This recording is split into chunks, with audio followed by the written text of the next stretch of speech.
దర్శకులను address చేయలేదు? అంటే choice హీరోయిన్లకే ఉందా ఏం బట్టలు వేసుకుంటామని? ఇదే సమంత, ఇదే కాజోలు, లేకపోతే నిధి అగర్వాల్, లేకపోతే ఎవరైనా కావచ్చు, రష్మిక మందన్న, మేము చీరలు కట్టుకోం, మేము లంగావోణీలు వేసుకోమని ఎక్కడైనా రిజిస్టర్ చేసినట్టు ఉందా చరిత్రలో, సినిమా హిస్టరీలో? అంటే ఆ పాత్ర పరంగా ఏది వేసుకోమంటే అది వేసుకుంటున్నారు. చీర అయితే చీర, లంగావోణి, సల్వార్ కమీజ్ ఏదైనా. మరి ఈ బట్టలు నిర్ణయించేది ఎవరు? పాపం శివాజీ చెప్పాల్సింది నిర్మాతలకి, దర్శకులకి. ఇంకోటి ప్రేక్షకులు కూడా చెప్పాల్సింది, చీరలు వేసుకున్న సినిమాలు తప్ప మిగతా బట్టలు వేసుకున్న సినిమాలన్నీ రిజెక్ట్ చేయండి అని. అప్పుడు తెలిసేది ఆ సినిమా వాళ్ళు తన్ని తగలేసేవారు. ఎందుకంటే ఈ సినిమాలన్నీ పోయినా మాకేం ఫరక్ పడదు, ఇవన్నీ మేము అంగీకరించేయో మేము నచ్చే సినిమాలు కావు. మరి అది చెప్పుండాల్సింది ప్రేక్షకులకి. ఆడవాళ్ళకి ఎందుకు చెప్తున్నావు? ఈ సాంప్రదాయ భిన్నమైన దుస్తులు వేసుకున్న సినిమాలన్నీ రిజెక్ట్ చేద్దామని చెప్తే బాగుండేదేమో. నిజాయితీ ఉంటే అట్లా చేయాల్సింది. అది కూడా లేదు మీకు నిజాయితీ. నిజాయితీ ఉంటే నిర్మాతలకు, దర్శకులకు తెలుసు. సినిమా ఇండస్ట్రీ నుంచి వచ్చిన శివాజీకి తెలీదా ఈ కాస్ట్యూమ్ డిజైనర్స్ ఎవరు? ఆ కాస్ట్యూమ్ డిజైనర్స్ ఎవరి బ్రెయిన్ సెల్స్, ఎవరి బుర్రల ప్రకారం, ఎవరి ఆలోచనల ప్రకారం బట్టలు వేస్తారు? ఖచ్చితంగా నిర్మాతలు అవుతారు, దర్శకులు అవుతారు, లేదంటే హీరోలు అవుతారు. కొన్నిసార్లు బహుశా ఈ హీరోలందరూ ఎక్కడైనా స్టాండ్ తీసుకున్నారా? ఇట్లా బట్టలు వేసుకుంటే మేము డాన్సులు వేయం పక్కనని, వీళ్ళు ఇట్లాంటి బట్టలు వేసుకుంటే మాకు బిలో డిగ్నిటీ అని ఎవడన్నా తెలుగు ఇండస్ట్రీలో స్టాండ్ తీసుకున్నాడా? ఎవరికి చెప్తారండి ఈ కథలన్నీ? ఎవరికి బోధనలు? అన్నిటికన్నా మించి తెలుగు ఇండస్ట్రీలో ఒక్క నేచర్ అట, ప్రకృతి అట, ఇందాకే చెప్పినట్టు ప్రకృతి విధ్వంసంలో స్టాండ్ తీసుకున్న నిజమైన హీరో లేడు. సమాజంలో జరిగే ఇన్ని రకాల అన్యాయాల మీద స్టాండ్ తీసుకున్న హీరో మగవాడే లేడు. ఎవరికి చెప్తారండి ఆడవాళ్ళకి ఈ స్టోరీలు? ఎవరికి చెప్తారండి బోధనలు? ఎవడన్నా ఉన్నాడా?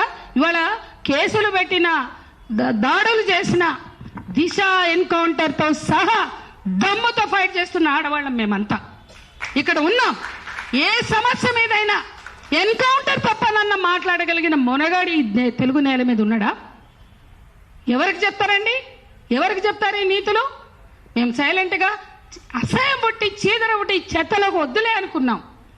ఆగట్లేదు కాబట్టి వాళ్ళు వచ్చి దీన్ని ఫుల్ స్టాప్ పెట్టాలని మాట్లాడుతున్నాం. ఇప్పటికైనా సెన్స్ ఉన్నవాళ్ళు, బుద్ధి ఉన్నవాళ్ళు ఆలోచించి మాట్లాడాలి, ఆలోచించి చేయాలి.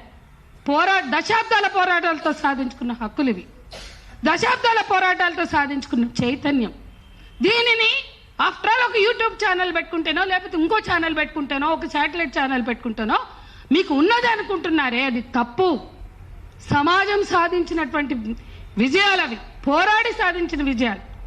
చాలా నిర్దిష్టమైనటువంటి పోరాటాలు, నిర్దిష్టమైన డిమాండ్లతో మహిళా ఉద్యమాలు సాధించినటువంటి చట్టాలు, పోరాటాలు, వాటిని గౌరవించండి. ఎందుకంటే మీరు కూడా భారతీయ పౌరులే. భారత రాజ్యాంగాన్నైనా చట్టాలనైనా గౌరవించవలసిన ప్రతి వాళ్ళు కూడా గౌరవించాలి. అట్లాగే ఈ మగవాళ్ళ డిగ్రేడేషన్ మీద ఆల్రెడీ అందరం మాట్లాడాం. ఇంకా రెండే విషయాలు నేను మాట్లాడాలనుకుంటున్నాను. ఇవాళ సినిమాలన్నీ కూడా హీరో వర్షిప్ సినిమాలే, హీరో ఓరియంటెడ్ సినిమాలే. స్త్రీల జీవితాలకు సంబంధించి రేపుని కానీ, లైంగిక వేధింపులు కానీ, అత్యాచారాలు, అట్లా అన్ని లైంగిక దాడుల్ని ప్రేరేపిస్తూ సినిమాల్లో చూపించి మీకేం నైతికత ఉందని ఇవన్నీ మాట్లాడుతున్నారు. ఎక్కడన్నా స్టాచ్యుటరీ వార్నింగ్లు లైంగిక వేధింపుల నుంచి అత్యాచారం వరకు చూస్తున్నామా? అతి వేగానికి హెచ్చరిక ఉంటుంది, పెడతారు, అది పక్కకు పెడదాం. కానీ ఈరోజు మనం అందరం కూడా గుర్తుపెట్టుకోవాల్సిన విషయం, ఎక్కడైనా ప్రపంచంలో మతం, పెట్టుబడిదారీ విధానం కాంట్రడిక్ట్ కావు. సామ్రాజ్యవాదం కానీ, పెట్టుబడిదారీ విధానం కానీ. ఈ దేశంలో ఈ బట్టలు కానీ, ఈ వస్తువులు కానీ మార్కెట్ ని ప్రశ్నించారు, మార్కెట్ శక్తుల్ని ప్రశ్నించారు, మార్కెట్ దోపిడీని, అంటే పెట్టుబడిదారీ దోపిడీని ప్రశ్నించారు, వ్యక్తులని బాధ్యులు చేస్తారు. ఎంత చిల్లర విషయం అండి! వ్యవస్థని ప్రశ్నించాలి. మార్కెట్ ఇవాళ మనకు అవసరం లేదనుకో, ఈ బట్టలు కానీ, బ్రాండెడ్ వస్తువులు కానీ నువ్వు తిరస్కరించే దమ్ముందా? ఎక్కడన్నా ఏ పాలకులకైనా దమ్ముందా? ఈ సామ్రాజ్యవాద వస్తువులు మాకు అవసరం లేదు, మా దేశానికి సంస్కృతి ఉంది, భాష ఉంది, లేదంటే మాకు అన్ని ప్రొడ్యూస్ చేసుకునే మాకు మేధస్సు ఉంది, మాకు వనరులు ఉన్నాయి, మేమే చేసుకుంటామని చెప్పే చేతగాని వాళ్ళు వీళ్ళు ఎవరి మీద చెప్తారండి ఈ కల్చర్ గురించి? కాబట్టి అమెరికా అయినా ఇండియా అయినా ఇలాన్ మస్క్ ట్రంప్ కలిసి అక్కడ ఆడవాళ్ళ హక్కుల మీద అబార్షన్ రైట్స్ మీద దాడి చేశారు. ఇక్కడ హిందుత్వ పాలకులు పెట్టుబడిదారులతోటి కలిసి ఊరేగుతూ ఆడవాళ్ళని మాత్రం కల్చర్ అని నీతులు చెప్తారు. ఇది చాలా డైకోటమీ, ఇది చాలా మోసం, ఇది చాలా కుట్ర. ఆడవాళ్ళని అంటే మీకు పబ్బం గడుపుకోవడానికి మతం మాట్లాడతారు, పబ్బం గడుపుకోవడానికి ఆడవాళ్ళని మాట్లాడతారు, కానీ నిజాయితీ లేని పాలకులు వీళ్ళు. స్త్రీలని వేషభాష వస్త్రధారణల ద్వారా అవమానించడం, వాళ్ళ మీద మొత్తం బడ్డెం దోసేయడం, మార్కెట్కి మాత్రం పెద్దపీట వేయడం, మార్కెట్ శక్తులతో మాత్రం కొల్లుడవడం, రాజీ పడడం ఈ పాలకులు, మత పాలకులు చేసే ఏ మతమైనా సరే చేసే పని అదే. మతం పెట్టుబడిదారీ విధానం ఎక్కడా కూడా కాంట్రడిక్ట్ కాదు. రాజీ పడిన చరిత్రే కనిపిస్తుంది తప్ప వాళ్ళు ఎక్కడా కూడా ఈ దేశ సార్వభౌమాధికారి కోసం, ఈ దేశ మూలవాసుల హక్కుల కోసం పోరాడిన చరిత్ర లేదు.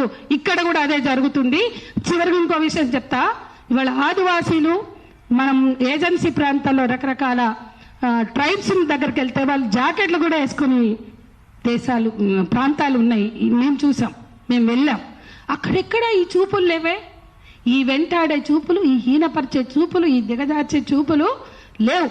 అంటే చదువు, నాగరికత, సభ్యత అని చెప్పుకునే చోట ఇంత చెత్త ఉంది. కానీ పూర్తిగా మేము కళింగనగర్ ఘటన జరిగితే ఒరిస్సా భువనేశ్వర్ దగ్గర ఉన్న కళింగనగర్ దగ్గరికి వెళ్ళాం. 3 రోజులు ఆ ప్రాంతాల్లో తిరిగితే స్నానం చేద్దామంటే మాకు బాత్రూములు దొరకలే. అంటే వాళ్ళు ఓపెన్గా చేస్తారు. మనకు అలవాట్లేక మేము చాలా ఇబ్బంది పడ్డాం. అంటే బాత్రూములు కూడా లేని ప్రాంతాలు ఇంకా ఉన్నాయి. ఓపెన్గా స్నానాలు చేస్తారు, ఓపెన్గా బ్లౌజులు లేకుండా తిరుగుతారు. అది వాళ్ళ సంస్కృతి. అక్కడ నిజంగా లైంగిక వేధింపులకి వాళ్ళు గురవలేదు, అత్యాచారాలు గురవలేదు. ఈశాన్య ప్రాంతాల్లో కూడా చూస్తే మనకు అదే కనిపిస్తుంది. కానీ ఈశాన్య ప్రాంతాల్లో మిలిటరీ వెళ్ళాక అత్యాచారాలు జరిగితే భరించలేక వాళ్ళు తమని తాము న్యూడ్